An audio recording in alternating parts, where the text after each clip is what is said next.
दोहा। सुनि समुझहि जन मुदित मन, मज्जहि अति अनुराग। लहहि चारि फल अछत तनु, साधु समाज प्रयाग। मंगल भवन अमंगल हारी, द्रवहु सो दशरथ अजिर बिहारी।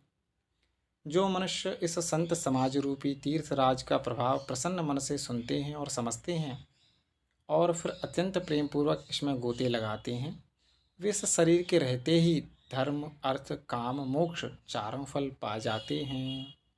मज्जन फल पे खिय तत्काला, काक होई पिक बकऊ मराला। सुनिया चरज करे जनि कोई, सतसंगति महिमा नहीं गोई। इस तीर्थराज में स्नान का फल तत्काल ऐसा देखने में आता है कि कोए कोयल बन जाते हैं और बगुले हंस।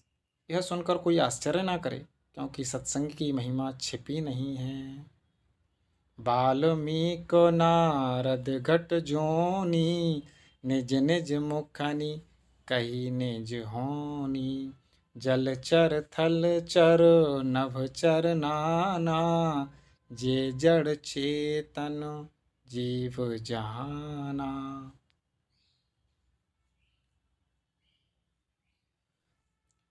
वाल्मीकि जी, नारद जी और अगस्त्य जी ने अपने अपने मुखों से अपनी होनी जीवन का वृतांत कही है। जल में रहने वाले, जमीन पर चलने वाले और आकाश में विचरने वाले नाना प्रकार के जड़ चेतन जितने जीव इस जगत में हैं, मति की रति गति भूति भलाई, जब जेहि जतन जहाँ जेहि पाई। सो जानव शतो संग प्रभाऊ, लोकहु वेद ना आने हो पाऊ। उनमें से जिसने जिस समय जहाँ कहीं भी जिस किसी यत्न से बुद्धि कीर्ति सद्गति विभूति ऐश्वर्य और भलाई पाई है, सो सब सत्संग का ही प्रभाव समझना चाहिए। वेदों में और लोक में इनकी प्राप्ति का दूसरा कोई उपाय नहीं है। बिनु सत्संग विवेक न होई, राम कृपा बिनु सुलभ न सोई। सत्संगत मुद मंगल मूला, सोई फल सिद्धि सब साधन फूला। सत्संग के बिना विवेक नहीं होता और श्री राम जी की कृपा के बिना वह सत्संग सहज में मिलता नहीं। सत्संगति आनंद और कल्याण की जड़ है। सत्संग की सिद्धि प्राप्ति ही फल है और सब साधन तो फूल हैं। सठ शुद्ध रही सत संगति पाई, पारस परस कुधात सुहाई। विधिवस सुजन कुसंगत परही, फनि मनि सम निज गुण अनुसरही। दुष्ट भी सत्संगति पाकर सुधर जाते हैं। जैसे पारस के स्पर्श से लोहा सुहावना हो जाता है, सुंदर सोना बन जाता है, किंतु दैवयोग से यदि कभी सज्जन कुसंगति में पड़ जाते हैं तो वे वहाँ भी सांप की मणि के समान अपने गुणों का ही अनुसरण करते हैं। अर्थात जिस प्रकार सांप का संसर्ग पाकर भी मणि उसके विष को ग्रहण नहीं करती तथा अपने सहज गुण प्रकाश को नहीं छोड़ती, उसी प्रकार साधु पुरुष दुष्टों के संग में रहकर भी दूसरों को प्रकाश ही देते हैं। दुष्टों का उन पर कोई प्रभाव नहीं पड़ता। विधि हरिहर कवि को विद्वानी, कहत साधु महिमा सकुचानी। सोमोसन कही जात न कैसे, साक वनिक मणि गुण गण जैसे।